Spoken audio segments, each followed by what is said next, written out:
am Rakesh Ranjan in front of you all. Today I will teach you the 12th chapter of mathematics of class 9 whose name is areas. आज आपको area chapter में पढ़ाने जा रहा हूँ जिसमें Heron's formula के बारे में चर्चा होगी। हीरोन्स फार्मूला क्या है उसके बारे में विस्तृत हम आज आपको बताएंगे। Heron was a great mathematician and he discovered or he invented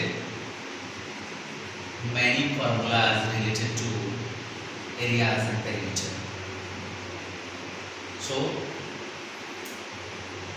पहले फॉर्मूला डेरिवेशंस फार्मूला को आप देख लें, फिर मैं आपको आगे बताता हूँ इससे संबंधित समस्याएं। तो area of a right triangle is equal to half into base into altitude. You already know that, you already studied in previous classes.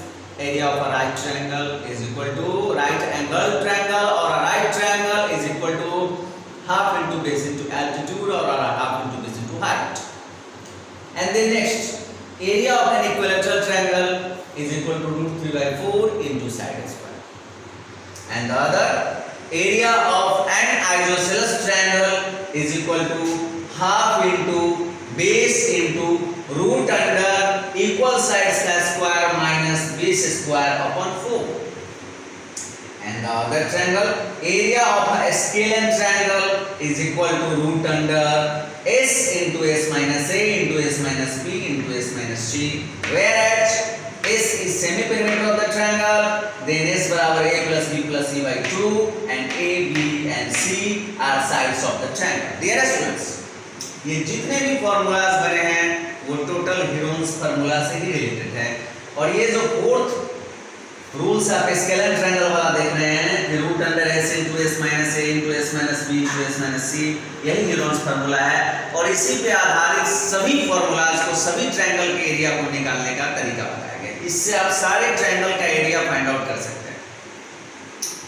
लेकिन चूंकि इस रिलेशन को का यूज करने से अलग अलग ट्रायंगल्स के एरिया निकालने का भी एक नया फार्मूला डिराइव हो गया, तो हम लोग उस फार्मूला को डायरेक्ट वे में यूज करते हैं। बट आप ये जान लो कि इस हीरोन्स फार्मूला से आप किसी भी तरह के ट्रायंगल के एरिया को फॉलो कर सकते हो, बना सकते हो, अच्छी तरह से उसको हल कर सकते हो।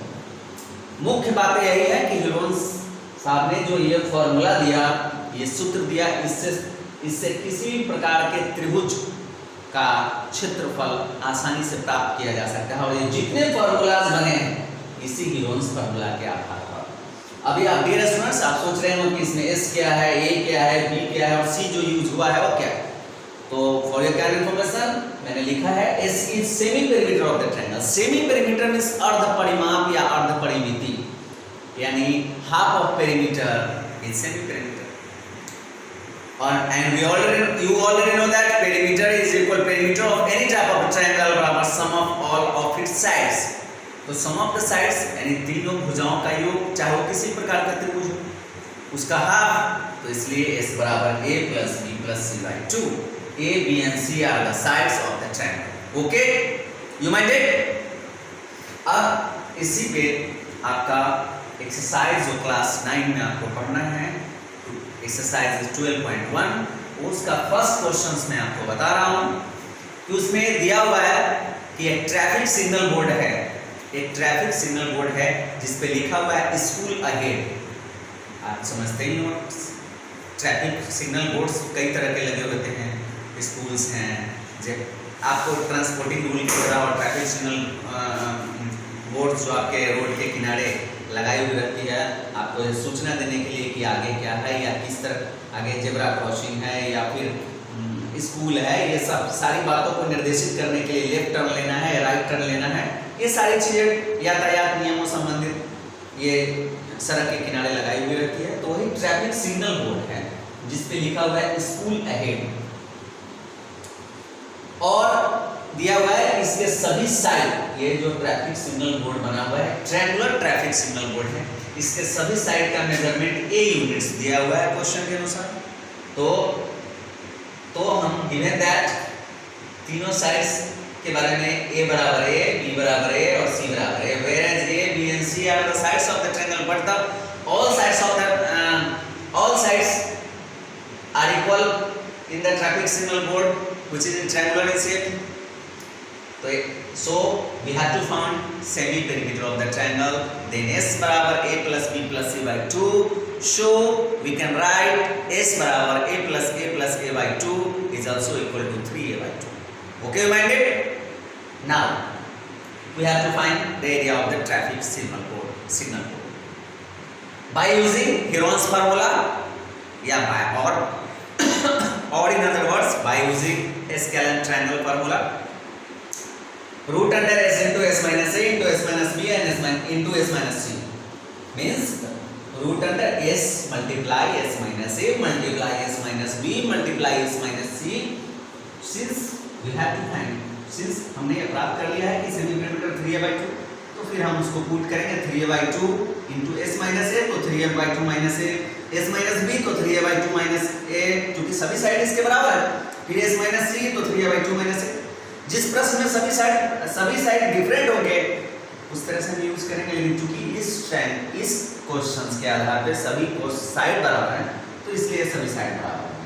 अब इसका कैलकुलेशन हम करेंगे तो 3a/2 ये कैलकुलेशन करेंगे तो a/2 into a/2 आएगा जो √3/4 a स्क्वायर यूनिट्स आ जाएगा. ये वेरिएबल्स के आधार पर हम √3/4 a स्क्वायर यूनिट्स से इसका एरिया हो गया, निकाल लिए. अब कह रहा है क्वेश्चन में कि ये पहले आप एरिया a यूनिट्स के आधार पर एरिया फाइंड आउट कर ले सिग्नल बोर्ड का. अब कह रहा है उसी क्वेश्चन में कह रहा है कि यदि इसका पेरीमीटर 180 सेंटीमीटर दिया हुआ हो, if the perimeter of the traffic signal board is 180 centimetre, then find the area of the traffic signal board. So since perimeter of the traffic signal board is 180 centimetre, so we already know that perimeter of any type of triangle or sum of all of its sides. So a plus a बराबर 180 centimetre and 3a बराबर 180 centimetre, इसलिए a बराबर 60 centimetre. So area of the traffic signal board बराबर √3/4 a square. चूंकि हम यहाँ निकालने की क्या जरूरत है, हम ऑलरेडी √3/4 a स्क्वायर इसी क्वेश्चन में निकाल चुके थे. यदि हमको यह डायरेक्ट निकालना होता तब हम फिर इस बराबर इस बाय यूजिंग हेरोन्स फार्मूला के आधार पर पूरा बना के तब निकालते. लेकिन चूंकि इस प्रश्न में हम a यूनिट लेके बना चुके हैं ऑलरेडी, और चूंकि यहाँ भी स्पष्ट कर रहा है कि 60 सेंटीमीटर 60 सेंटीमीटर का तीनों साइड है इस ट्रैफिक सिग्नल बोर्ड का, तो फिर इसी फार्मूला का यूज कर लेते हैं. ये √3/4 a स्क्वायर जो अर्लियर हमने फाउंड किया है, तो √3/4 into 60 centimetre into 60 centimetre is also equal to 900 √3 centimetre square. Dear students, I hope you mind it. Thank you. Dear students, हमें इसी एक्सरसाइज का क्वेश्चन नंबर 5 बताने जा रहा हूँ. क्वेश्चन दिया हुआ है कि the sides of a triangle are in the ratio 12:17:2. Then find the area of the triangle. तो चूंकि ये रेशियो में साइड्स दी हुई है और हमें इस ट्रायंगल का एरिया फाइंड आउट करना है, तो सबसे पहले हम इस ट्रायंगल के साइड्स को मान लेंगे. चूंकि ट्रायंगल का साइड जो है वो रेशियो में दिया हुआ है और इसका एरिया फाइंड आउट करना है, तो सबसे पहले हम इसका साइड्स को एज्यूम कर लेंगे. सबसे पहले इसके साइड्स को एज्यूम करेंगे. Let the sides of a triangle be 12x, 17x and 25x respectively. माना कि इस त्रिभुज की भुजाएं जो है 12x, 17x एवं 25x. अब प्रश्न के अनुसार according to the question perimeter of the triangle is equal to perimeter of the triangle is equal to 540 centimeter. Given that, then we already know that, ये हम अच्छी तरह जानते हैं कि perimeter को sum of all of the sides of the triangle होता है. तो 12x plus 17x plus 25x is equal to 540 centimeter. So 54x is equal to 540 centimeter, then x is equal to 10 centimeter. x जैसे ही 10 centimetre आ गया तो हम तीनों sides निकाल लेंगे. फर्स्ट साइड ए लेते हैं, ए बराबर 12, x बराबर 12 इंटू 10 सेंटीमीटर 120, 17x बराबर 17 इंटू 10 बराबर 170 सेंटीमीटर, 25x बराबर 25 into 10 is equal to 250 centimetre. तो x 120 centimetre, 170 centimetre and 250 centimetre are the three different sides of the triangle. Then first of all we have to find the semi perimeter of the triangle. Since perimeter of the triangle is given that, then the semi perimeter is semi perimeter by 2. So s बराबर 540 centimetre by 2 is equal to 270 centimetre. So by using Heron's formula, area of the triangle is equal to root under s into s minus a into s minus b into s minus c is equal to root under 270 into 270 minus 120 multiplied 270 minus 170 multiplied 270 minus 250 और इसका calculation करेंगे आप तो जाके 9000 centimetre square आ जाएगा। मुझे आशा है कि ये ह्यूरन्स फार्मूला ये चैप्टर क्लास 9 में पढ़ना है तो कोई आपके लिए नई नहीं है, आप क्लास 7 में भी पढ़े हो इस चीज़ को। तो मुझे ऐसा है कि आपको ये एक्सरसाइज बनाने में कोई दिक्कत नहीं है और साथ ही आगे की भी एक्सरसाइज को बनाने में कोई समस्या नहीं आएगी। यदि समस्या आती हुई तो फिर अगले वीडियो में उस समस्या को बताई जाएगी। Thank you.